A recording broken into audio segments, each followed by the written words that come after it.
Төсвийн орлогын бүтэц.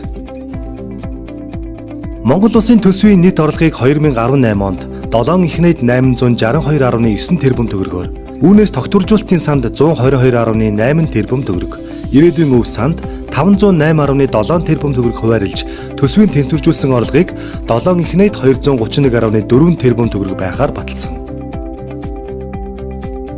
Төсвийн тэнцвэржүүлсэн орлогыг улсын төсөв 4 их найд 703.6 тэрбум, нийгмийн даатгалын сангийн төсөв 1 их найд 55 тэрбум, эрүүл мэндийн даатгалын сангийн төсөв 376 тэрбум, орон нутгийн төсөв 1 их найд 96.7 тэрбум төгрөгөөр бүрдүүлж байна.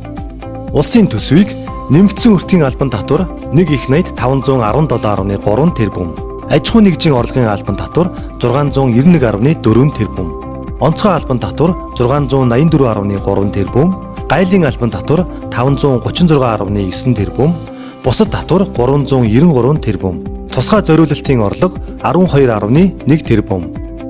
Татварын бус орлогоос нийтлэг бус татварын орлого 760.2 тэрбум, тусламжийн орлого 108.3 тэрбум төгрөгөөр бүрдүүлж байна.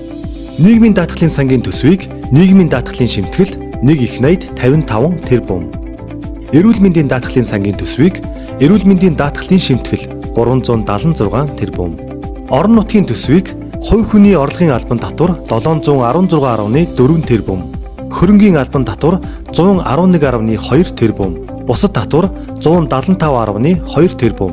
Үүнээс татварын бус орлого, нийтлэг бус татварын орлого 91.7 тэрбум, тусламжийн орлого 1.7 тэрбум, хөрөнгийн орлого 1.5 тэрбум төгрөгөөр бүрдүүлж байна.